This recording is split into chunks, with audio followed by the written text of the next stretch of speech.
Welcome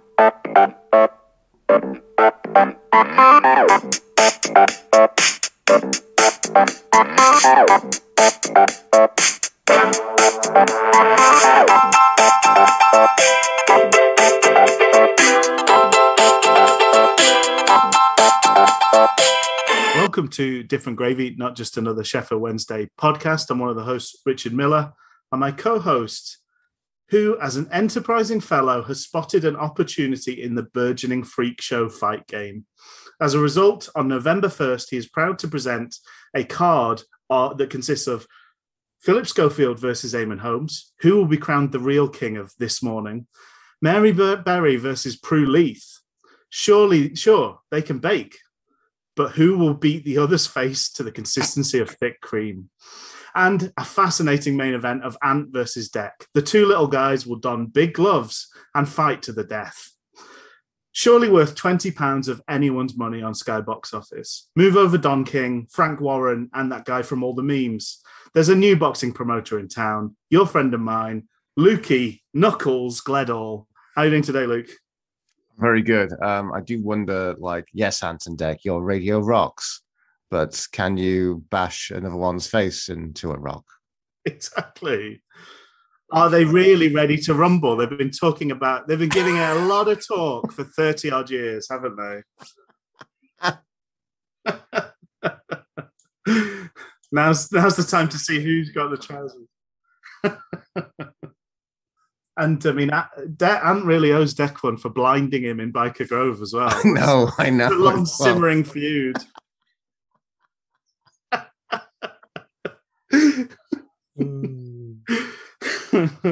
We used to be mates till he blinded us. It's the clash behind the bike sheds. And then he go one. I mean, he was a real villain, wasn't he? He snogged his girlfriend while he was in the room as well, blind. Terrible. I mean, real. I mean, I'm glad that I'm finally just letting these two fucking go at it. Yeah, that's what the world's been waiting for. Exactly. I think you'd be waiting for more than that, rather than another fucking Sheffield Wednesday third tier performance. Sheffield Wednesday ruining Saturdays since 1867. Wankers. It's going to be one of those shows, folks. One of those shows. I think it's the show. This is unavoidable. There's a tiny, tiny bit of newsy business, so we should probably just, for the sake of continuity, give ourselves the drop. Breaking hoo-hoos. And the huge wobbling bit of breaking hoo-hoos this week is that young Kieran Brennan has gone on loan to Notts County. He can't. He's played there before, and he can't believe it's a non-league ground. Yes, yeah, I know, right? It is strange to think of them. They do feel like a perennial lower league team, and not a non-league. Well, I don't know. Maybe Wednesday will join them. Maybe we'll be bumping around the lower region, kicking about the Evo stick. I can't believe this is a non-league stadium. Yeah. Neither can poor old Lady Hillsborough, who cries herself to sleep every night.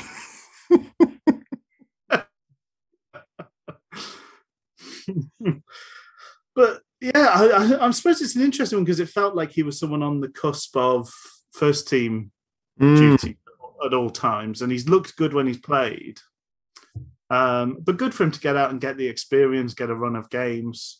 I just worry with Gibson still not apparently fit, turning into the next David Bates. There's a bit of a worry that what happens if we do get an injury or two back there, because we had no defenders on the bench last week, and could easily be the case. Well, Kieran Brennan's getting used to his future Sheffield Wednesday career of coming back and playing for us, as he's posted a full 90 in a 1-0 loss away at Altrincham. Oh, there you go. So it's all a bit of foreshadowing for him and Sheffield Wednesday, let's be honest. Well, it's no good. I mean, that's the thing. You worry about Alex Hunt, don't you? Because he's going and winning games and things like that. And it's like, come on, mate. Be a bit more realistic. Getting ideas above your station, my friend. Above your tiny, tiny station. Mm. But yeah, I mean, it's again the familiar theme that generally people want. Encourage the team to loan people out, and it seems like a good use of good use of the lower leagues and willing teams if they're giving them the chances to get out there and play games. So yeah, best of luck to Kieran Brennan, and I suppose these are kind of weird emergency loan things that last for a month and get extended for a month at a time. So I guess if we need him back, we might be able to do that on short order. So without further ado, we better get on to this weekend's game, Luke. Sure. I actually initially I felt a bit guilty to kind of make this admission on the podcast, but then I felt kind of a weirdly bit smug because I actually got up about the 36-minute mark today. Okay. Bit of a long week as always.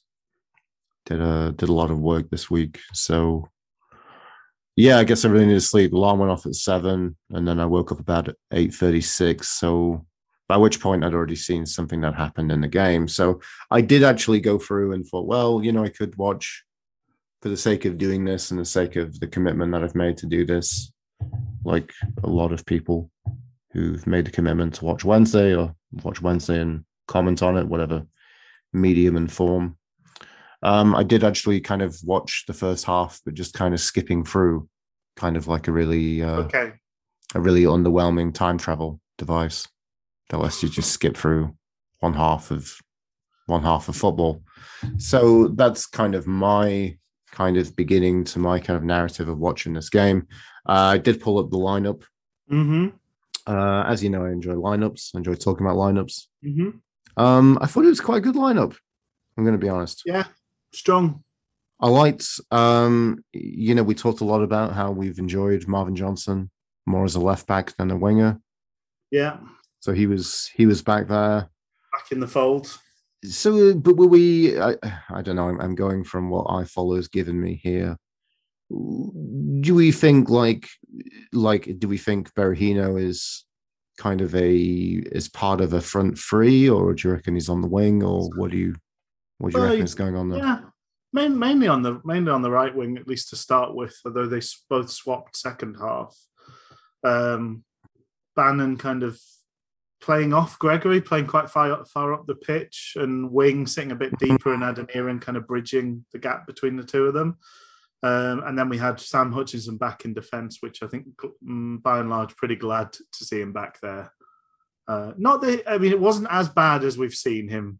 He's had some bad midfield displays, but it wasn't a bad midfield display last week. But it certainly wasn't. He wasn't as good as he's looked at centre back so far this season. And interesting. I mean, it's interesting to see Hunt dropped. I think he has faded in games recently, but it's interesting to see Palmer sort of favoured there at right back and given an opportunity to play in his natural position. Intriguing. But as you say, pretty strong lineup. Good to see that some of those knocks that we picked up last week they all seem to be just temporary safety first type substitutions that were made, because all three of those players managed to start the game again. And particularly Berahino went off it looked like a knock on Berahino when he went off, but he played most of the game today, so that's good. The beginning of a weird and shaky game from our defence started almost instantly. I don't know how much you sort of picked up, but basically, 2-3 minutes in, we almost had an instant cock up of letting Macaulay Bonne just wander forward. We were claiming for offside. I didn't see a camera angle that convincingly told me one way or another. It would have been close whether he was on or off, but the decision of our defence to just stop and put their hands up rather than defend meant that Macaulay Bonne had a chance one-on-one with Bailey Peacock Farrell. Thankfully, he just sort of limply kicked it towards his midriff, and it was fairly easily gathered. But it was almost, I mean, we could have been a goal behind almost straight away before everybody had taken their seats, kind of thing, which would have been very Wednesday. Well, it was interesting. It was kind of a frantic pace on the off because, I mean, we had a thing. We won a corner in the 30th second because we had a really long punt, which they had a bit of a mess up at the back. Gregory looked like both teams looked. Considering both teams are supposed to be promotion contenders, this was not a good showing from either, I don't think, in terms of quality. No. But yeah, that was huge. I wondered about whether it was offside, but I guess it felt difficult with the angle today. I mean, there felt like a lot of calls. I mean, there's a lot of offsides and non-offsides from it. It's one of those grounds, isn't it, where it's quite compact and tight, so the camera angle's very sort of isometric. You're not getting a nice... panoramic. And I guess the interesting thing from the fact that there was actually one offside given by the referee and not by the linesman. Yes. Yeah. Once again... So not a game of great quality for officiating. Actually, I felt for the vast majority of this, it was fine. Yeah. I want to say. Yeah. But near the end, there seemed to be maybe the true people who were kind of beginning to lag were the officials, maybe. Yes. Maybe their stamina wasn't so good for such an event. I didn't sort of mark the minute for it. Maybe it's something that you've got in your notes, but I thought we got away with an absolute awful foul on the edge of our box from Hutch, and in the second half they got away with an absolute disgraceful foul from Penny, and this is just as we said, unfortunately, officiating wise, we're just going to have to you cannot rely on the right decisions being made. You're going to have to be better than. Yeah, exactly. You can't rely on if you get taken out or fouled, you're going to get that foul. And there are moments where players go down, particularly halfway line. Like Gregory is, I think Gregory had a much better game today, so I will sort of put that in early doors. But he does do that thing that Rhodes like to do of drawing a bit of a contact and falling forward and hopefully getting a foul. But the refs just do not give those sort of fouls. You could argue whether that's a good or a bad thing, but you can tell that there's an expectation of a level of officiating that's just not happening, and we need to drop that. We need to stop relying on, I'll get myself into trouble and then I can just fall over, because the refs aren't giving those sort of fouls, and it does catch us out. It does put us in bad situations. Palmer sort of did one late on today, which was very sort of case in point. But it's like, okay, I'm out of position here. There's too much pressure and there's no out ball, so I'll just fall over. And normally you'd get the foul there because somebody's grabbing you or somebody's kicking you, but they're just not being given. My next note after that sort of initial one is the 19th minute when they had the ball in the back of the net from Wes Burns. Mm-hmm. It was an offside, but again, it was very, very close, and it was a real let-off. They had some... I don't know, this is a difficult one for me to call as a game, as a performance. It's such a strange game of football, I must say. Yeah. So maybe it seems oddly fitting that it ended the way it did. Yeah. And the result weirdly feels fair, but it's just the nature and the mechanic. The nature of it is a Wednesdayite is terrible. Well, it was interesting because I was on my my grotty stream kick again today, and he loves those grotty streams, folks. Oh, but I had the Ipswich commentary, and they were almost baffled that they were losing to us for them. They're like, Wednesday just aren't good, but they are winning. They just couldn't really get their heads around. And at half time, they was really surprised by the fact we'd had 60% possession. It was that sort of performance. It just, I'm skipping ahead a bit, but my half-time notes were like, how can we be so seemingly comfortable yet entirely unconvincing? So I guess some of the interesting things, hilariously, just looking, I'm staggered we're still top half of this table. Yeah.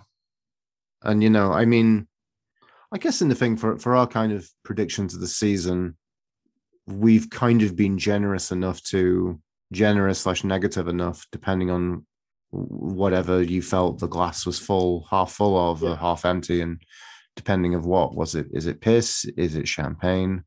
We just don't know. So to be in this position, to be like basically 2 points off of playoffs, it seemingly seems a league where, I don't know, we don't really know a great deal about this league. And I think we've been a bit astounded by the increase of quality of the overall competition and the teams we've played so far. Ipswich are in the relegation spots after this. Yeah. Ipswich, a team who I tip for the top of this league. And a lot of people have put them down as promotion candidates. We also had the hilarious thing in the Paul Cook did a bit of a heel turn in his kind of pre-match. Did I say Paul Cook? You did. I did. Okay, so the way you said it sounded like you were correcting me. Even you're doing the first impression of the podcast. That was Mr. Paul Cook. So because he basically said the Ipswich are the biggest team in this division. Wow. Which that is complete and utter nonsense. It's funny, isn't it? I mean, but maybe for someone like Paul Cook, who's getting less than 1 point a game now after the full-time result of this, he's got 7 points from 8. Maybe there's a degree of needing to kind of save his. Is that because they won the European Cup 60 years ago? I think so. Yes. Yeah. Doesn't make it big, does it? No. But I mean, the thing I want to say is like the comparison of there's very much a strong comparison between Wednesday and Ipswich. We had a much stronger start than Ipswich did, but maybe we're kind of evening out in whatever form they're finding themselves today. So it's been disappointing for Wednesday. We haven't won in 4 now. But the thing I want to say as a comparison was Ipswich seemed very Sheffield Wednesday-like today. Like, I think we've had games where we said, oh, we felt we were kind of dominant. I'm using dominance in double quotation marks here. But then not a great deal to show for in terms of chances. And I'd say that was the exact same thing for Ipswich today. Yeah. Although we gave chances. We did. I think they did have a fair few moments of cutting us apart. And I think that was really typified in that first offside goal. Yeah. The first offside goal, saying there's countless of them. No, that was just the one. Yeah, the first of 7 offside. But it was some good play. And I mean, they did have some good interchange kind of outside the box for a team, Ipswich. That's all that I would really see of any great quality, considering all these chances they had. So that was the 18th minute, wasn't it? Well, yeah, because I think Selina is a decent player, isn't he? I've been impressed with him previously because he was at Swansea, I think, for a long time. Yes, I think he's a sort of classy, sits behind the front man, picks passes sort of guy. So we did see some of that quality come into play. Bon is very highly talked about and rated. I didn't really see anything to back that up. He looked. I thought he was a good player, but I think it may be shades of when we've seen our own kind of Josh Windass underperforming. Maybe. It feels a bit similar in terms of player, a kind of slight, kind of tricky wing forward who's not very convincing with his finishes at times. Because that just felt like Bon all over today. Yeah. From what I saw from, I don't know. It's weird for us to be talking so clearly about Ipswich in this episode, but it's I don't know. They seemed a lot more involved in this game. Well, I was similarly amazed that we'd had 6. To be honest, I was similarly amazed that at halftime we'd had 60% possession because I don't remember it. I don't remember it at all. But again, it's the nature of a Darren Moore side playing out from the back, right? Yeah, it must have been purely. It just must have purely been. There's a thing like. Sorry, this is a bit of we topped the show with a fight sport sort of section, but there's a thing of like a bit of a phrase of like basically like bullshit volume if somebody's like somebody that's just constantly doing something with that, they're constantly doing a jab or whatever, but most of it misses. It's like 90% hitting air. It's like a leaf blower. And like that's what that possession around the back is. It's just like patting yourself on the back. There's no aim, no build to it. It's just self-congratulatory nonsense. Yeah. And it gives the impression of control. But I mean, basically, when they get on the front foot, we look like we can be torn up to pieces by almost every team in this league at this moment in time. A pass or two really undoes us. So we look it's like we're pretending we're comfortable with this possession. And then it's a complete facade. Yeah, and I guess the interesting thing was going into this game, I think I felt a bit more optimistic knowing about some of the teams we're playing against. Ipswich are at home to us. They have promotion aspirations. They're probably seeing a slightly wounded animal in Sheffield Wednesday, with a bit of a bad, terrible start to the season for Ipswich. Yeah. They're probably licking their chops and thinking this is a really good opportunity to go at it. It's a good one too. And then I was hoping from the degree of this that we would get more of the opportunity to be more of a counter-attacking team. But we don't look good at that at all. I hope that would be the sort of game. I hope today would be like, this is where we'll see what we're about because they'll actually play us. Yeah. And it wasn't the case, was it? No. But then we go to the cupboard and the cupboard is bare on the counter-attacking. Yeah. There are no Heinz counter-attacking beans.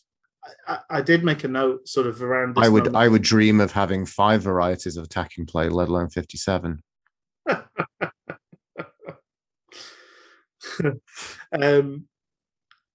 But I did know that because that goal that they had chalked off for the offside was started by Bannon giving the ball away, and I did know. I think are we seeing a rare bad Bannon performance because he did give the ball away 3 or 4 times under very little. In particular, there was one really annoying one where Adeniran did we were struggling to get out from the defence, and Adeniran had been brave and kind of taken the ball on, turned a man, fizzed it into Bannon, and it's like it would have been one good touch from Bannon would have given him basically the opportunity to hit all 3 front men, and it just cannoned off him, and he just gave the ball away really, really tamely. I mean, fast forward to the fact he did go off with a knock. I wonder whether he was carrying something going into the game because this was not a good showing from Barry Bannon. I don't think. And the set pieces, I know that can be, even on his best days, the set pieces can let him down, but they were desperately poor today. We just seem to pass it to their goalkeeper more often than not. I know. Set pieces and also all their degrees of set pieces, corners, free kicks, pretty bad overall. Yeah. But we did go ahead. With this is, we're in the doldrums because of how the game ended, but 25th minute, Gregory had a decent effort from the edge of the box, and then we added to that sort of spell of pressure in the 26th minute.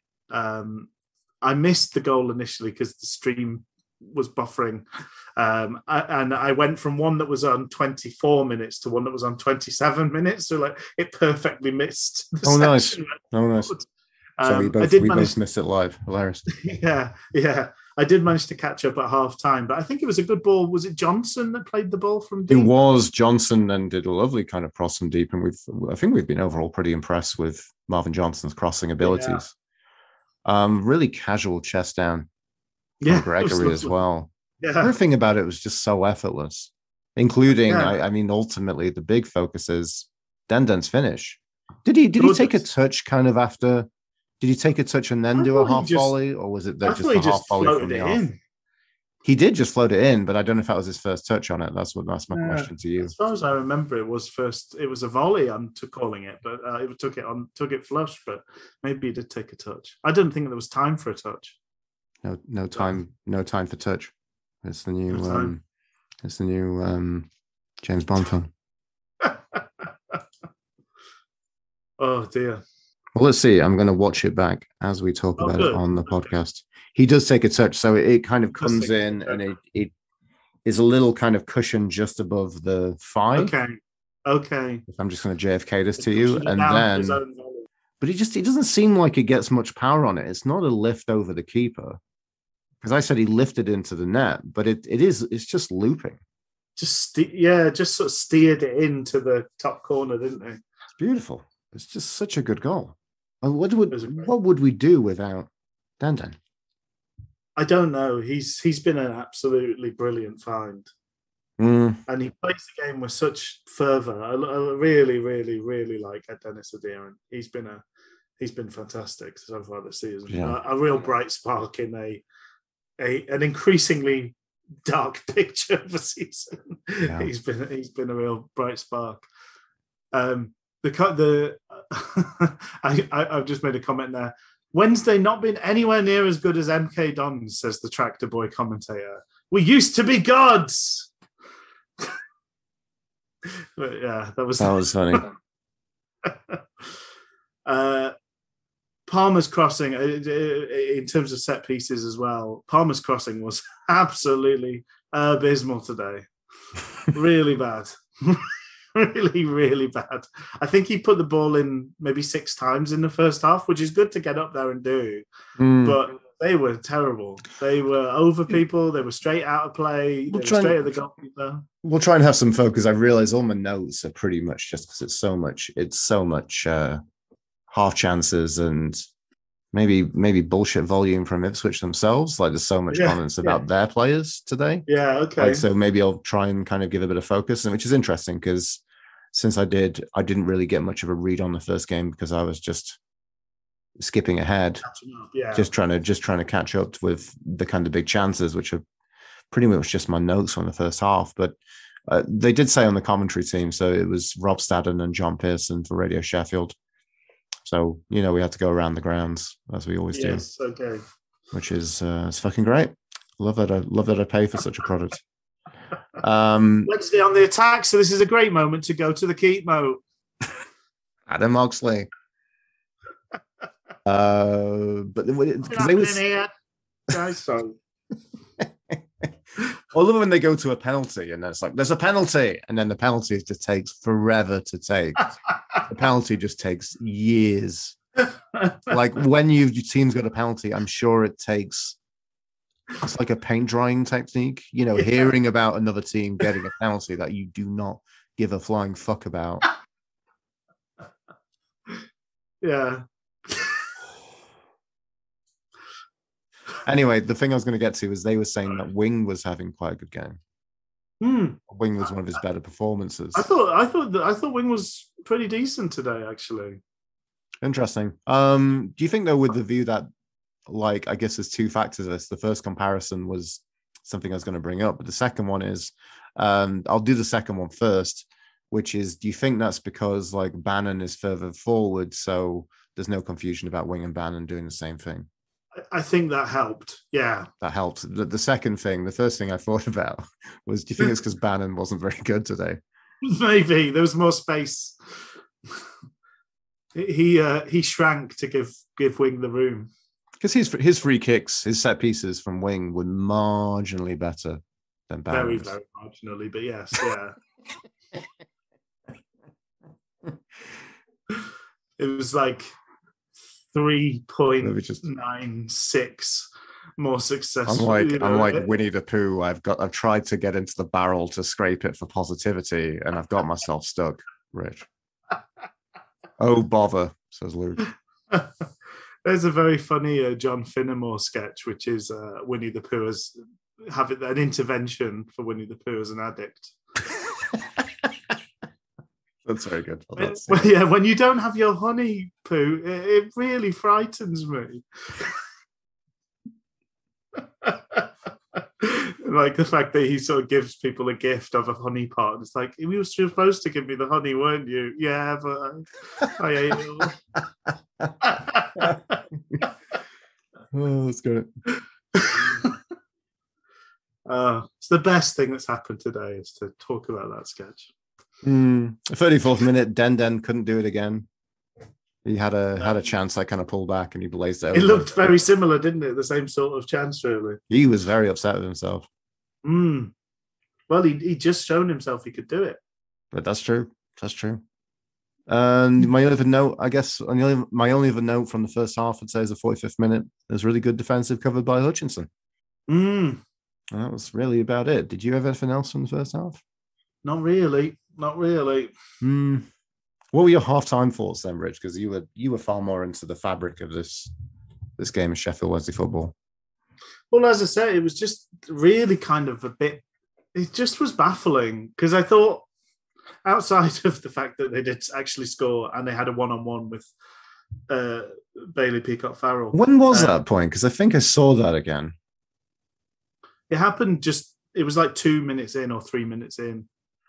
Right. Yes, it was. And that's the one where I thought Bond was offside. Sorry, I kind of... I think I kind of looked over this because... Okay, this is the first thing you talked about, wasn't it? Yeah. Recap. He probably was offside, but it's he hit such a bad shot. It's like you look at the linesman hoping. Such a piss poor finish. Yeah. I would be livid if I was an Ipswich fan. That was fucking dog shit. It was to be put in and just plank it straight at Peacock Farrell. Like, it was interesting. I saw like I pulled up the Darren Moore press conference from Dom Howson, and from Dom Howson's player ratings, he was like saying how like he made himself big for that chance. Made himself big to divide Bond in a one-on-one early stages. He gave Peacock Farrell a 6, which I think is a little generous, personally. I don't think he did make himself big, to be honest. And then he said pulled off a smart stop to Fort Bond in the second half, which that was crap as well. That was Bond just putting it straight at him. Yeah. I mean, interesting, we talked about Bond, a bit earlier, and I was maybe trying to be a bit generous, but his chances were fucking dog shit, really. Yeah. Like, should do much, much, much better.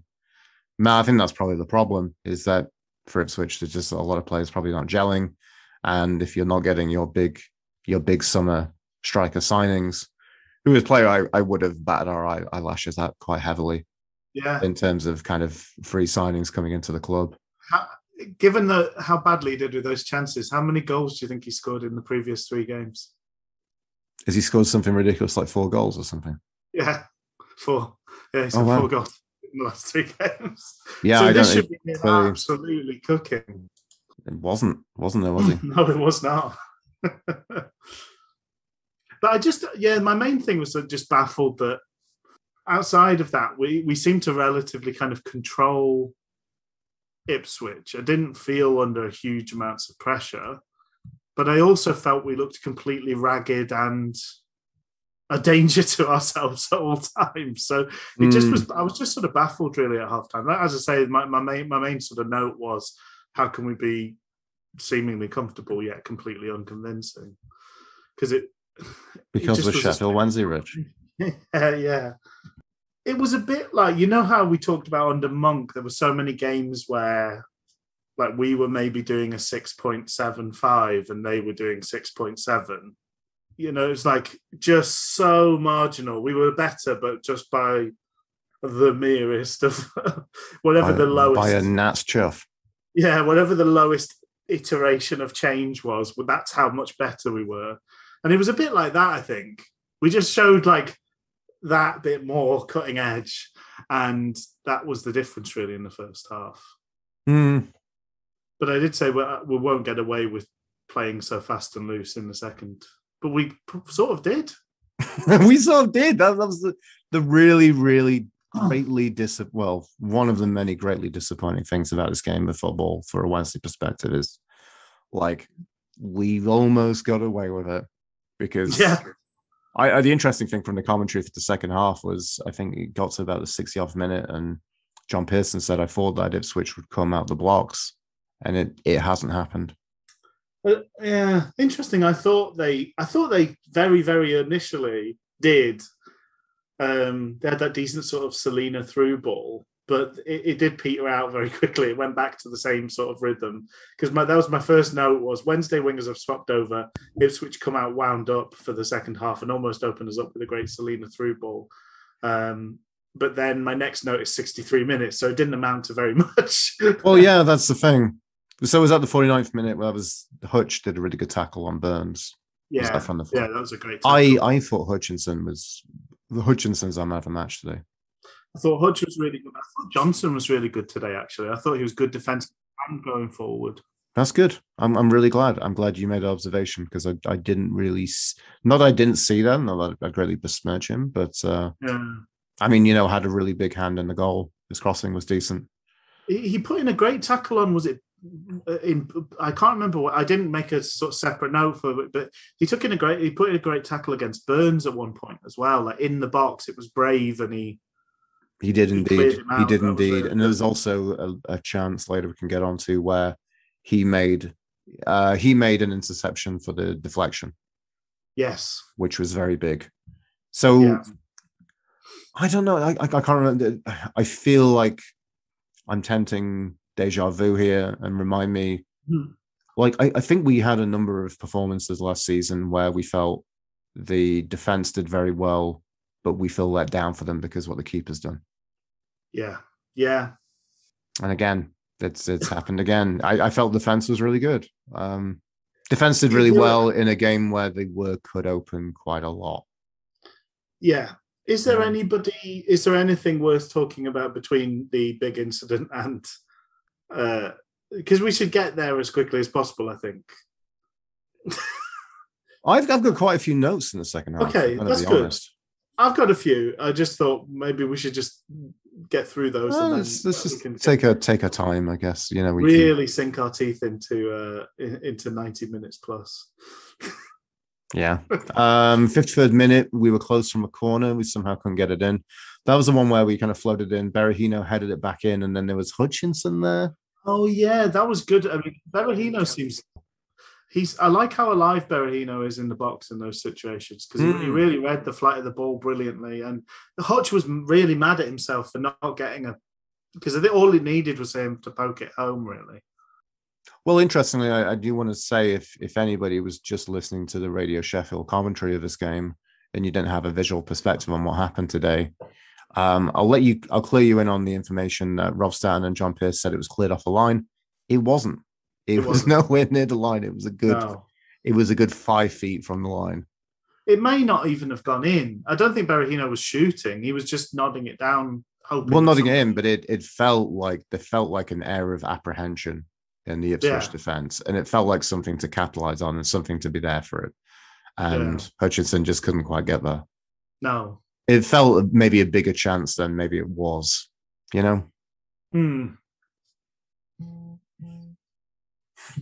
I noted after that, I said the game entered a bit of a lull period, which they were saying in the commentary for Radio Sheffield, saying it kind of suits Wednesday very much. Yeah, I mean, we've been there as Wednesday fans so often that you get a bit of huff and puff at the start of the second half where you were losing at half time, and then it fizzles, and it really fizzled pretty hard for Ipswich. We had a long period where basically every break forward for us looked dangerous, and every break forward for them was really pretty convincingly snuffed out and pretty easily snuffed out by Wednesday. 60th minute, I noticed Iorfa gave the ball away from a goal kick, which was really disappointing. 61st minute, this is a bit of a frustrating moment. Bannon was on the break. He was dispossessed. The ball ran out. The Ipswich defender went across to kind of control it. Bannon did really well to win it back. Yeah. Got it in the corner. I thought he was going to maybe like do one of those things where you win a corner by pinging it off the shins of the defender. But maybe I'm glad he didn't do that because that would have been wasteful because with Sheffield Wednesday, we can't take corners right now. Cycled it back to Liam, who had some really great feet and a great touch. He then did an amazing surge forward. Just really paced off and very clearly was fouled by Matt Penny, you say. And the interesting thing was the commentary said, so the referee said it's not a foul. It's not a because the commentary was saying, well, if it's not a foul, then sure it's a yellow for Liam Palmer. It should have absolutely been. Yeah, it's an either or incident. Totally. But I actually think for option C, which is I didn't think it was a penalty, it was on the edge of the box. It was on the edge of the box. So, but I would say it's definitely a free kick on the edge of the box, which we Yeah. probably would have done fuck all with. So maybe I should have said about. No, but it was a lovely little sort of body swerve from Palmer that part of he absolutely sold him, didn't he? He went between two Ipswich players to get one-on-one with Penny, and then his little shimmy took him past Penny, and he would have been in a pretty nice position, either to get a shot away, pardon me, or probably pick out a pass. I know being Liam Palmer, he would have had a complete rush of blood to the head and just smashed it against the side netting or something. But I thought he would have ballooned across on the touchline. That would have been my option. He would have crossed it straight out of play on the far side. But he would have been in a very nice position, having got past those three players. Left them like statues. A little bit after that, Bannon dispossessed the Ipswich defence, but he dawdled a bit and was tackled. Yeah.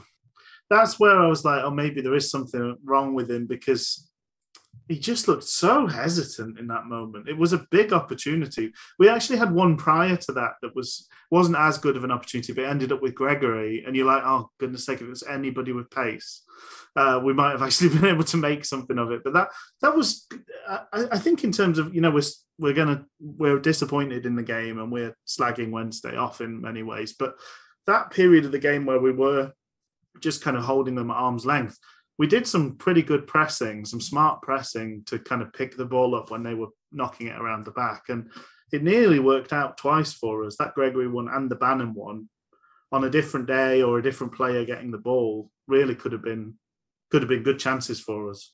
Mm-hmm. Could have stretched our lead potentially. That thing that we don't do very often. The 64th minute, there was a hilarious moment that Penny slipped and somehow won a free kick. Oh, yeah. Ipswich then lined up to take it, but then somehow took it from completely different part of the pitch. It's good refereeing all around. Good top refereeing, yeah. And that's when Bannon was down with a knock, and then Pato was on. That's a weird sub. It was a weird sub. But then I kind of realized what we did. I mean, I don't know. I think they planned to make, I don't know, there was some weird, more weird sub territories. I don't think the worst subs that I've seen from Darren Moore. Maybe slightly think probably, better caliber of shit subs. I think probably what was the plan was Shodipo off for Patterson, but because Bannon was injured, they thought, well, we'll make that one first, and then that's what they did. Yeah, we'll let. So I made sorry. Go on. I did one joke about my one joke for the day. Sorry, just 69 minutes. What does SodaStream and Darren Moore today have in common? They both bring the fizzy. FDB comes up for Shodipo. Excellent. Sorry. Yeah, I'm doing a partnership with Michael Bublé. Yeah. They're playing well. We just got to get the bubbles into them. Oh dear. Oh, it's the best it gets, folks. In between the subs, though, they did have there was another Ipswich chance that they really passed. That's the one. And it did have the feeling of this is the moment of calamity from something very small. Mm-hmm. It fell with the interruption in play with the substitute. Can I just say with the substitute, I made a note to say I realized what they did because of how they did it. But Bannon, because that made me think Bannon for Patterson initially makes you think he's centre mid. But then the point that you said they wanted to do was to bring Shodipo off and another position. Apparently, we've heard that Patterson can play as a right wing back. So I don't know where the man's. I like his work at times. I love Patterson. Patterson on the sideline could literally be anybody he replaces.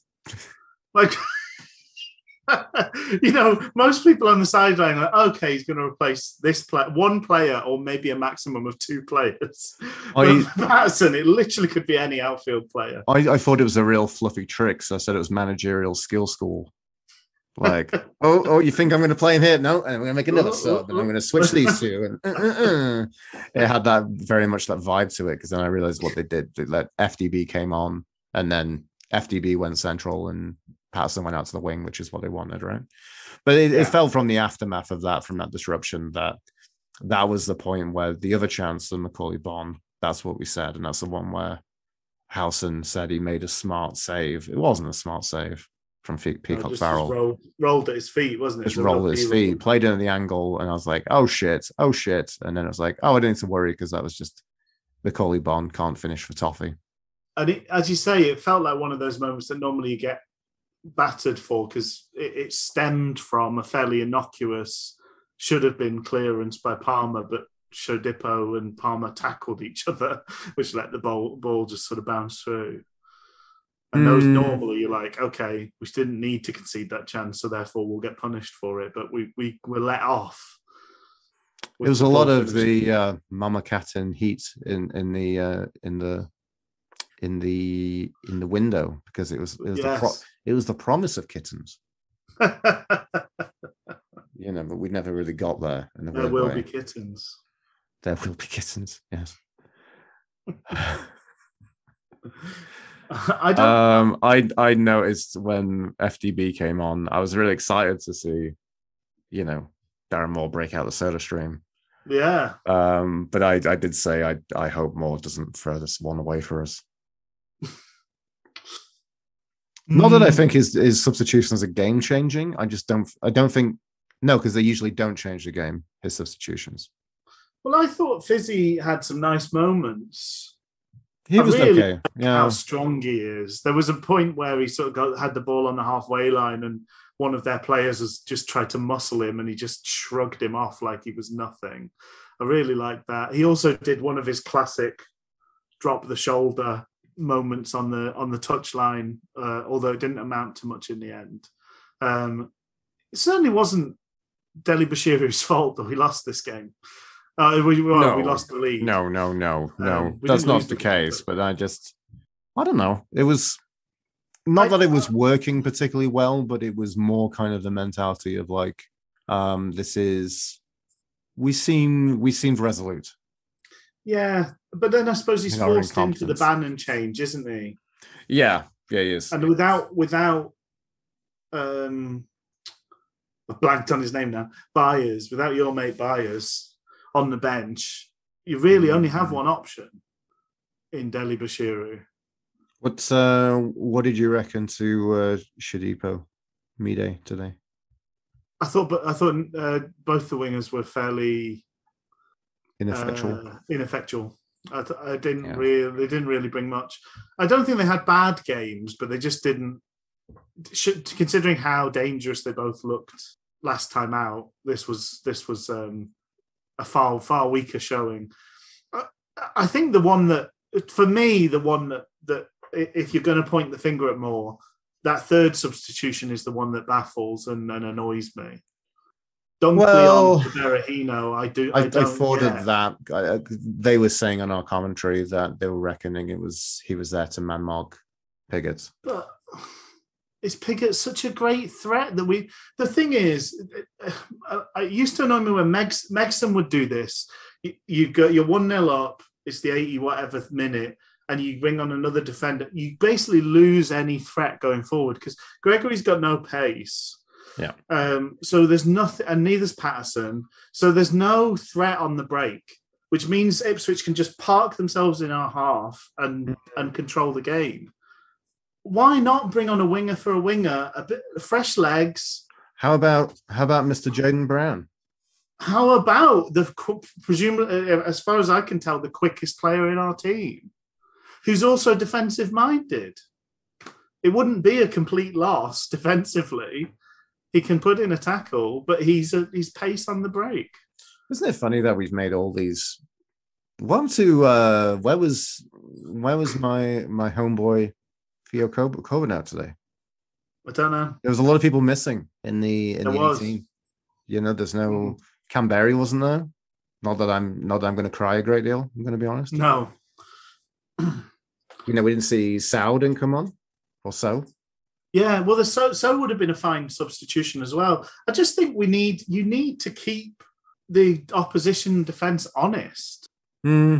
All it did was bring Dunkley on, and it's like, okay, now we have to backs to the wall defend for what's left of this game. Well, we're never going to break out, and I don't think we got into their half. Well, the problem with Shodipo going off is you've lost all pace. Yeah. I don't know. Like, So who was on the? Oh no, because it's Berahino, wasn't it? Yeah, so Shodipo and Berahino both come off. Right. Yeah. I don't know. I thought we had all these. Again, it's not the reason. I felt like in the front three in the Trident, in the Darren Moore Trident, we had a lot of sharp. We had a lot of sharp, pointy bits for the left and right part of the Trident. Yeah. And then we're looking at them, and it's like, so there's Johnson. Johnson's not really. Johnson's far better at the back. Yeah. Jaden Brown, who I didn't think was an option, but yet actually Jaden Brown was one of the better ones.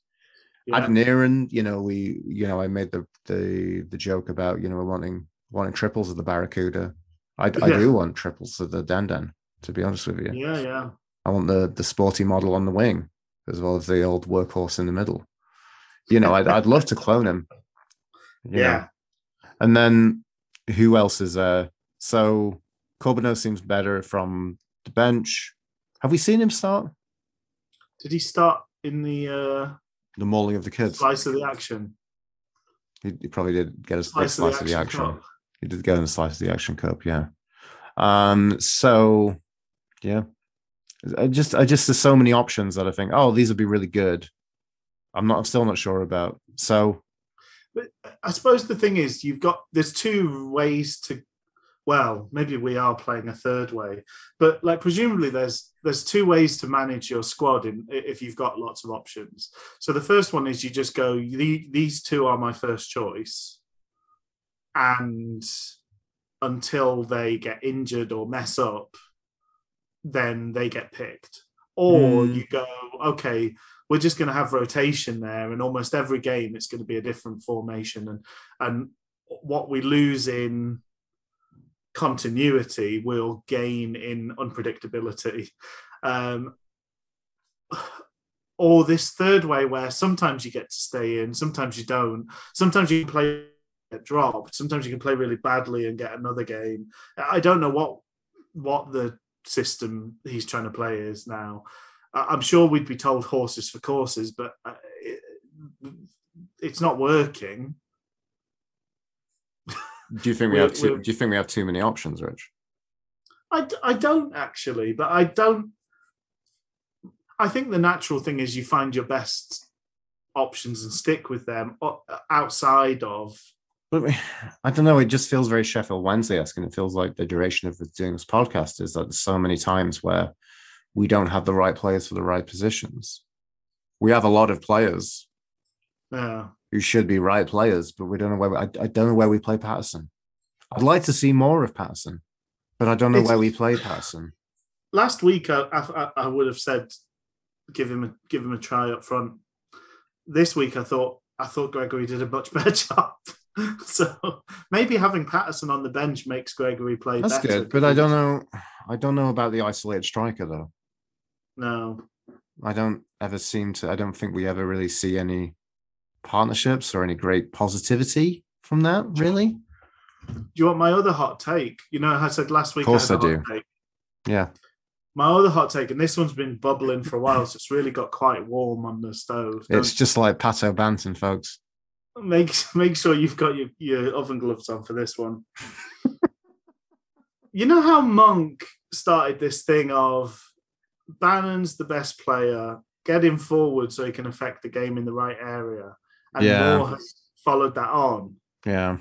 Maybe Barry Bannon's better as a quarterback than he is as an attacking midfielder. Maybe it doesn't work. And this now 3-season-long experiment, the lesson of it is that's not where he should play. He should not be playing off a front man. It's not good for the front man, and it's not good for Bannon. So you're saying he's a better quarterback? Maybe you should trade him with the Indianapolis Colts or something like that. I'd love to see Barry Bannon chucking a pigskin. Just getting murdered by a 6'5" man. Where's Barry Bannon? Oh, he got put in traction in training by the linebacker.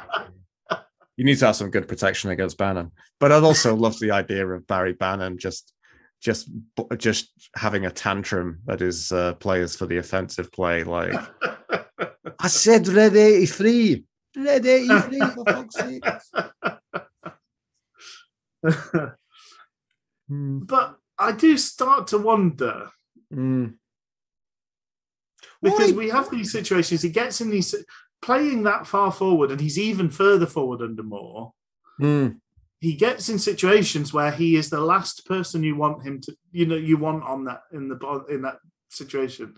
He's now Liam Palmer has gone ahead of him in the list of players I want to go one-on-one with the goalkeeper, which is a real damning indictment of how good Barry Bannon is in those situations. Isn't that more to do with the goal Roman awakenings, the goal thread awakenings of Liam Palmer? He's waited 30 years to get He's come out of his attacking coma. He's come out of his attacking coma and said, "Have PJ and Duncan fought yet?" I said, "Well, we've got good news for you, Liam." Oh, should we stop? Well, I've got a few more notes. More notes. So I wanted to say this about Patterson. 75th minute, Patterson acrobatically clears. Tells all of his uncultured finesse. I can't remember. I think I remember looking at it and seeing a moment where, like, oh, that's interesting. I should make a note about that. But I think that the time frame I gave was wrong because it wasn't before he came on the pitch. But he had like a really weird cross kind of on the edge of the box where he kind of like lumped it over, but I don't know how he did it. And it's the joy of Callum. It's the joy of Callum. Colump 13. It's just the things he does where I'm like, I don't know how you did that. That's really interesting and really strange. I don't know if it ever provides us with anything that's any great benefit, but it's a little bit of entertainment for me. And if it's a little bit of entertainment for me during Sheffield Wednesday just being disappointing, then I think that should be something that should really be applauded, really. Just so that was a 75th minute, 76th minute. Wow. Bond strikes and Hutch does really well to get a touch wide. They carved us open with a very good interchange. I think there was actually there's a really, I don't know who it was. It was out on kind of like beginning of their left outside the box by about 15 feet, and it was played in. And it was like a lovely little 1-2 touch. I don't know who did it for Ipswich, but then they just completely stretched us on the right. And Hutchinson completely earning his man of the match by, I don't even know if it looked like a decent strike by Bonn, which probably it wasn't considering what we've seen from Macaulay Bonn today. Yeah. He's been dog shit. I think he's been a bonbon, but a turd flavored bonbon. What flavor was a bonbon today? It was poo flavored. That's one of my least favorite flavors of bonbon. They're all out the one you like, Rich. So I got you the shit flavored one. Oh, thanks. Didn't know what you would fancy, so. There was a moment where on the right, then Johnson was collided with, and then Adeniran just fell over. I think Johnson clipped him on his roll. He was completely out. Oh, Johnson! No, he did. He did. He touched him, but it was very slight. He made Johnson touched the Ipswich defender, or are you talking about Adeniran? Because Adeniran just fell over. Johnson was body checked by the Ipswich defender, rolled, and in like the third roll, managed to like scrape Adeniran with the edge of his boot, I think. Adeniran fell over like the live, the live dramatic filming of the parrot dying in the Monty Python parrot sketch. Well, I was really worried he might have, because those are the weird things. I was worried too. Like people are out for the season. Because they just did something. They stood at the wrong angle. Yeah. It's like, oh, fuck, we've lost. The Tudgay barbecue school of injuries. Yeah, Adeniran stood at the wrong angle, so he's out for the season. Was it Rio Ferdinand that pinged his hamstrings reaching for a remote? Probably. I think that was the case. Yeah. 6 weeks on the sidelines. So that was something. A little bit of fun on the commentary. They were talking about Ipswich bringing on Piggott, and and John Pearson said Joe Pigo's going on. I thought, oh, that's an interesting sounding foreign signing that Paul Cook has scraped from Europe. But no, it's Joe Piggott. Joe Pigo. Joe Pigo sounds a bit like Ogo Pogo, which is the British Columbia version of not Loch Ness. Okay. Oh wow. Okay. So, but I don't know. We seem to fear Joe Pigo, who then Rob Staten called Jose Pigo. Nice, which was good as well. But then we did seem to do that because then Berahino came off and Dunkley came on to, I guess, man mark him. Yeah. 86th minute, I said Hutch saved us again. I can't quite remember the situation, but again, Sam Hutchinson doing just mopping up everything, being the bounty at the back. Just sort of, striding out of a kind of scrambly, not quite cleared ball, I think it was that time. And then that brings us on to the final denouement. 90 minutes. This team keeps surprising us in a what happens next style incident, or more like something from a panto. Bailey Peacock-Farrell wanders out, ball in hands, completely oblivious to the Ipswich Town player stood just behind him. As Iorfa cries out, "He's behind you," BPF eventually gently drops the ball at his own feet, and in doing so gives the waiting player possession. He turns, cuts it back to Fraser, who finds a pass across the goalmouth to Chaplin, who's essentially left to pass it into the open net. A complete and utter farce. Really, there are goals. we you know how we talk about there's assists and assists? There are goalkeeping errors and there are goalkeeping errors. And this is about as conclusively giving a goal away as you can, I think. Well, it's funny. The only fun thing I can find from Darren Moore's post-match presser, DM on BPF, if you break down his goal, we may as well just attribute it to Bailey it's an OG, basically. It is a true OG. He's becoming a bit of an OG of these OGs as well.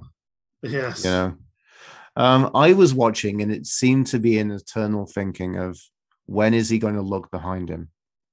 Like, I feel like it's just something that keepers do all the time. Yeah. I don't know, but it's something I never look for.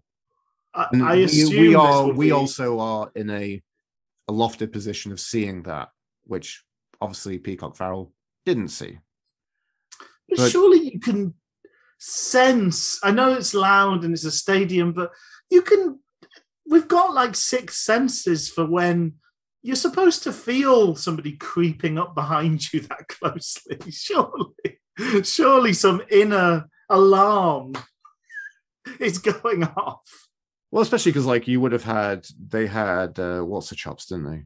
They had he had Ipswich fans behind him. Where were the Wednesday fans today? Like in terms of the ground, I think it was one of those where they weirdly gave us like half of the North Stand type thing, a portion along the side. Yeah, okay, weird. Because it was like because they essentially had the two ends of it. So there must have been like a rumbling from the crowd to be like, oh, you see what he's doing. You know? And you do actually, if you watch it back as well, you see Iorfa just as he chucks, sort of flicks the ball out in front of him. You see Iorfa point and say, "There's someone behind you," basically. Hindsight is 2020. I know the mentality of everything that we're trying to do with football, from building from the back. I don't know. Like, I was just there thinking, oh, he's just going to whack this long. This isn't even building from the back, though, is it? This is classic goalkeeper time wasting stuff. It's just you've got to be aware of the situation around you. It's a similar. Again, today you see he does this. If he's got the time and space, he doesn't make a save on the first attempt. Like we talked about how poor that Bond shot was. It was rolled at him, but the way he saves it is he kind of stops it, then catches it. He always does that, yeah.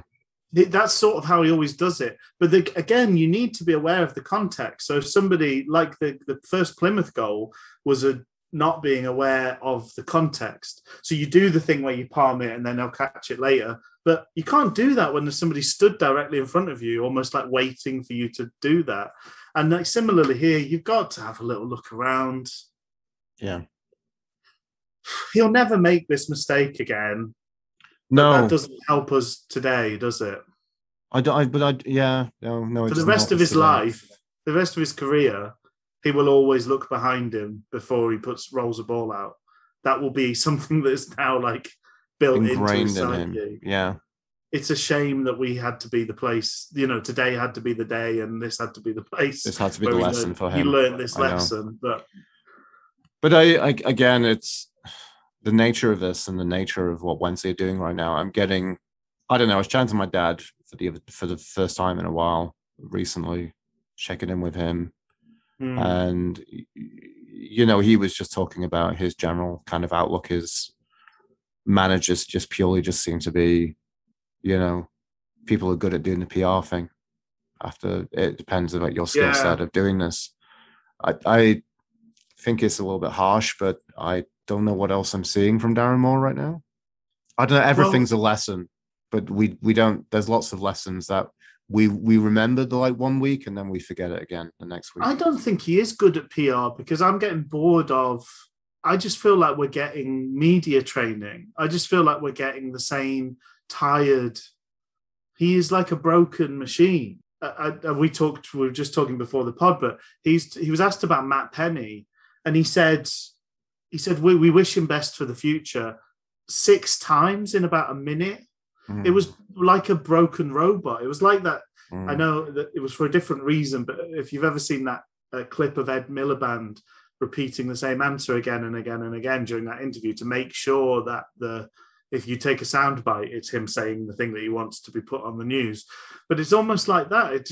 This is not, just give an answer. Just, I don't know. Well, at the end, I've put, we're quite likely, we're playing Wigan next. Wigan have won 5 in a row. So the likeliest outcome at this point is that after 9 games, we will have 3 wins, 3 draws, and 3 losses. And is that good enough? Is that good enough with this set of players? Is that good enough set against expectations? I'm shaking my head, Rich. I'm SMDH. Yeah, that. We're certainly not ruffling, are we? We're not ruffling. I'm not lamowing. No.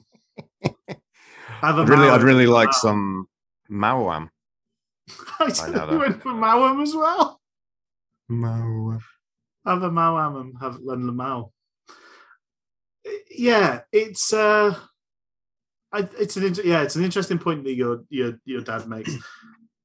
I desperately would love Darren Moore to make a good job of this. I feel invested in him as a person. I like him. He seems a decent dude. That's not a given in football.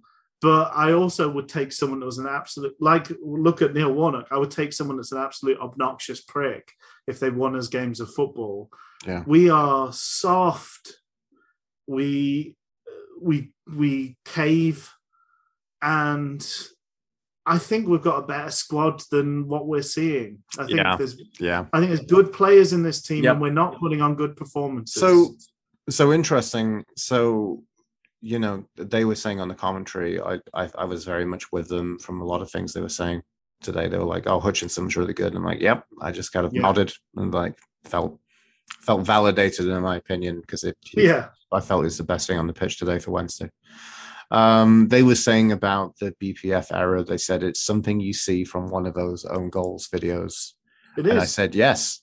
I said I was texting my family on our football prediction game to say it's something you would have seen from Danny Baker's own goals and gas videos. Absolutely, yeah.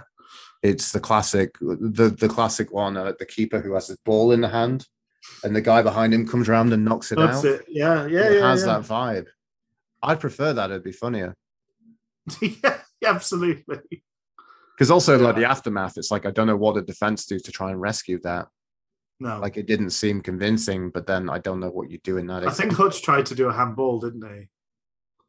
Well, I wondered about whether Iorfa should just mull a bond. Yeah, because that is something that Bailey Peacock-Farrell is good at. Is penalties. Yeah, exactly. So there we go. Also, the Radio Sheffield commentary team as well, just as a bit of a piffy note here.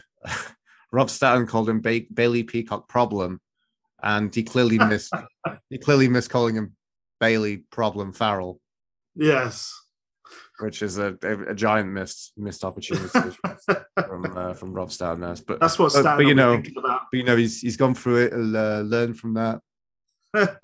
He'll never make that mistake in the rest of his commentary career again. On the long drive home, that's what Staten will be mulling over. both Bailey and Rob will be tossing in their bed tonight. Just fuck, I missed that opportunity. I wonder if Rob Staten is going to wake up in the middle of the night and scare his wife by going, Bailey Problem Farrell. Oh, sorry, love. So the connection I wanted to make here with the thought connection, the thing I want to ask you about this is we've seen history repeating. We've seen a callback. How much, Rich, do you think that this is, and I will be honest here that this is during my sabbatical, but so I'm kind of patching things from things that people have told me and things other bits of my knowledge. How much of you think that this is potentially a Chris Turner, Paul Sturrock situation? If we can find a Sturrock, I think it could very easily be that sort of situation. It feels very, very reminiscent of that. The worry is we've got an absent chairman who doesn't pull a trigger often, early enough. And at what point would things continue for you to think about relieving Darren Moore of his duties? It's hard to say, isn't it? Because I think it feels harsh. If we're talking about 9-10 games in, that does feel harsh. But then it's probably more about our distance from those places that matter. I think if we were doing as badly as Ipswich, you could make the call whenever.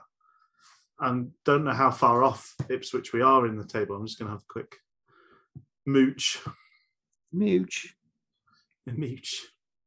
So Ipswich are on 7 points. We're on 12. So we're like a good bit better than we on 12 pull the trigger now territory. But I think if we're a similar sort of position, if we're lower, if we're mid or even lower mid in 4 or 5 games time, I think you've really got to seriously be thinking about it. I think the difficult thing is it's such a difficult. This game is difficult. I think this game is unfortunately kind of sums up a lot of situations for Sheffield Wednesday right now, which is like a draw felt like a fair result because we didn't do enough to win this game, and Ipswich were all over us but misfiring, just savagely misfiring. And I say all over. It's a bit maybe again to bring back my fight boxing credentials. It's the maybe Ipswich were all over as like a fighter who's coming up for a long tired cuddle. Maybe it's just being mollified by the opposition fighter. Maybe that's the mentality. It's not. This is not a good game of football. And for a team that I've put down as promotion credentials in Ipswich, they didn't look very good. No. Wednesday, but also Wednesday didn't respond. Didn't look very good. I don't know. But it's just a weird thing, the fact that they seem to be a team who are not getting their footing. Wednesday felt like we were getting our footing with the view that we could just get better when players come in and get fit.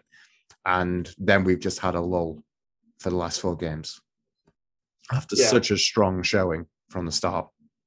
It's different shades of poor performance as well, though. Like, weirdly, one of the best performances of the season was probably losing to Morecambe. Yeah. But that's probably the best we've played. Whereas today, as you say, I mean, a draw almost flatters us. A win would have been ridiculous. That's the thing. I mean, that's weirdly, it's sort of common, isn't it? Like, it falls back into this territory of I could almost tell the result of the game based on our possession stats. And it's the inverse of what you'd expect. If we've got 60+ % possession, I can almost guarantee we've lost or drawn that game. If we had less than 40%, I bet we won. Or, it's that's a weird position to be in, but it's the position we've been in for pretty much 3 seasons now. It's bizarre.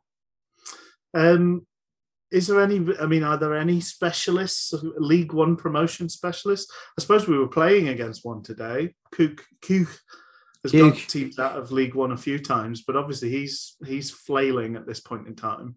Yeah, no, there's very much that mentality, which is the hilarity of people on Alstalk. There's always this thing of like, you wanted Paul Cook, now look at him. Yeah, look at him in the dirt. Your opinion of who you want as manager is shit because he is terrible. It's that great mentality, great thought of just. And Houghton's another one on that list, isn't he now? Oh fuck! All you people wanted Houghton. But then who Forest hired recently? Who's their new manager? They've just gone for the prettiest boy in all of Championship football, Cooper, which I was like hilarious because I'm like. Paid a whacking great amount of compensation to Swansea for him as well. Really? That's funny. Millions. Because the whole thing with Cooper seemed to be like he didn't want to be there because he didn't have any money to spend anymore. Yeah. And I don't understand how Forest keep having money to spend when they're just flailing. They spend a lot of money. They spend a lot of money on a lot of shit. They do. Nottingham Forest. And I don't get it. So I guess he must have gone there with the view that he can spend some money, but that's not a good appointment. No, I'd love it if Chrissy Wilder would have ended up there. He's got to pop up somewhere soon, hasn't he? He has. I mean, his stock is diminishing. He's going to do another Chris. He's going to do a Chris Hughton. Yeah. I'm a Premier League manager, and the Premier League collectively shrugs. The doors on the Premier League close. Hello, Chrissy Wilder here. I'm a Premier League manager. You're not on the list. You're not on the list. Your name's not down. You're not coming. How are you spelling Wilder? Nope. Do we want to pick out? I mean, I think it's obvious who the villain of the piece is. Mm-hmm. There's never been a more obvious villain of the piece, and unfortunately, he is. He's making the job his own of late. Well, Bailey Peacock Farrell. Another question I thought about asking you is: at what point do we give him a break? At what point do we give him a break and give him a spot on the bench? I still think he's way better than Wildsmith. I agree, but are we going to have the same level of clangers from Wildsmith? Yes. You think we are? I don't know. I don't know.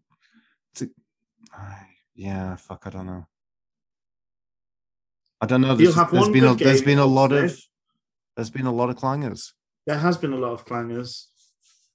At what point is too many clangers? It's again, it's a question about more. How much shit is too much shit? But I think it's the level of basic competency. If we accept that unfortunately clangers are a given, would you prefer a 7 out of 10 goalkeeper that makes clangers or a real 5.5 Rolls Royce goalkeeper that makes? Do you want the engine to fall out of your Fiat Cinquecento, or where would you prefer your burst? Your Rari, Yeah. Yeah, I get that because that was really funny. The one thing that I didn't know actually, there's a really beautiful moment where I think they did a through ball in the 71st minute, and then BPF ran out to do a really casual Yeah, he did really well with that. That was really nice. That was one of the few moments of good from this game of Sheffield Wednesday football. But I don't know. I don't know. Yeah, I get your point. I do get your point, and I think we'll probably end up sticking with it's just a lot of errors. It's a bad run. It's a very bad run. Plymouth. How much of our bad run is thanks to him? He's, I mean, we say how the good goalkeeper causes points. He has lost his points. He has won some himself as well, but yeah, that's true. Plymouth is an abysmal performance across the board. Nobody played well in that game, and no goalkeeper could have saved us from how bad we were and how good Plymouth were. So I think although there was a mistake that led to their first goal, I'm sort of willing to almost write that off from a Bailey Peacock Farrell's personal record point of view. But these last two are less forgivable, definitely. This one is the least forgivable of all of them, because I think there was a lot of unluckiness in what happened last week. I think he could have done better, but it was sort of a freak incident, whereas today is just purely inserting your fist in your mouth. There's no ambiguity, there's no mitigating circumstances. There is just bad and doing the bad thing, gleefully and willingly, and that's what today was. So it's a howler's howler. All of this, I do want to say, Rich, is Déjà Poo. Déjà Poo, yeah. I may be proven wrong, but I still maintain I still think he's a much better option than Wildsmith. I think his all-round play, particularly if we insist on playing it out from the back, Wildsmith would just hand chances to the opposition again and again and again if we're playing the way we're playing. I feel like I don't know Bailey Peacock Farrell well enough to know whether this is a slump that he will get out of, or whether whether we saw the purple patch early doors and he's not normally like that, and this is what he's normally like. I don't know that, but I know I've seen enough of Joe Wildsmith to know what we've got, and it's pretty dour. So Hutch, man of the match, honourable mention wise. I think for me, I thought Adeniran, obviously with the goal, Adeniran stood out, and I thought Wing had a good game. Yeah, that was interesting. I mean, looking over Dom House and Starman, you gave it to Wing. It definitely worked better than it's nice to go from feeling like we're a bit bereft without Luongo. I think that looked workable. Obviously, Wing's not a natural holding midfielder, but I think he's got enough about him. I think he's tall enough, quick enough, strong enough to kind of hold his own in there. And obviously, he's skillful enough to get himself out of most tricky situations. So that feels like it might be a solution in the longer term, which I'm quite pleased about. Because it really looked like, what are we going to do? what do we do if we do, long term with that? I suppose we'd still miss Adeniran. He's doing a very key role in there, but it feels less of a gaping hole now that Wing's been able to do that job for us. Oh. And I have to say, not worthy of an honourable mention really on its own merit, but compared to some recent performances, I thought Gregory looked very useful today and knitted things together pretty well. One of his better performances in a Wednesday shirt by and large, and obviously got an assist. Of the front three who were pretty anonymous, he was the only one that really did his thing, I think. So, any more? No, I'm just watching a replay of the goal we conceded. Oh, right. And I can see the point that, Iorfa is pointing. Yes. But it's also kind of just after basically Peacock Farrell's decide to drop the ball. It's almost concurrent, isn't it? Yeah. And I suppose as Iorfa, you're probably thinking he's not going to drop the ball. He must know there's somebody there until you see him about to do the motion and you're like, there's somebody behind him. It's just, and then by then it's too late. Like watching something drop. I'm sure that moment almost happened in slow motion for Iorfa. Very much so. I wonder what he said. I wonder if he just made a noise, because that's what normally happens when like somebody's like about to walk into something or something. You can't. The words comes too slowly, but you kind of know that you need to do. So you kind of go. Like, that's what I was trying to say when I did the. I was trying to say you're going to walk into that paving slab. So sorry about that. I just couldn't get the words in time. Yeah, I don't think there's anything more to say. I don't know. I didn't. I tried to go in with no expectation to this game today. With the hope that maybe I was pleasantly surprised by what happens. I guess I've been unpleasantly surprised with the ending. That was a very unpleasant surprise. And I don't know. I'm not looking forward to the next game of football. Rich, you'll be there at Rich. Yeah. Woo! There with bells on. Loving it. Sign Rich up. Greased up, ready for Wigan to do their worst.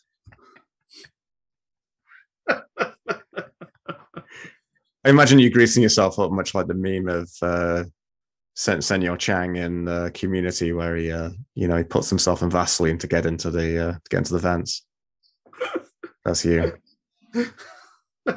Ken Jeong slapping a bit of grease on his absolutely patchy naked body. Oh dear. And I'm sure we'll get into that. And who else have we got at the weekend? Is that finally? Was it Shrewsbury at home? No, we played Shrewsbury. Oxford. You're asking questions here. It's Oxford. It is Oxford. It is Oxford. I remembered it was Oxford. Yeah. The first of the Oxbridge run. Well, hopefully BPF will do well in that, because he's a massive toff. Hopefully we win that boat race. Fucking hell, Wednesday. Oh dear. Yeah, there we go. I think that ending with a elongated sigh is about as good as it's going to get this week. Look after yourself, folks. Look after yourself, Luke, and we'll talk again after the next two episodes in the surprising Sheffield Wednesday. Ciao then, Rich. See everybody. Yeah.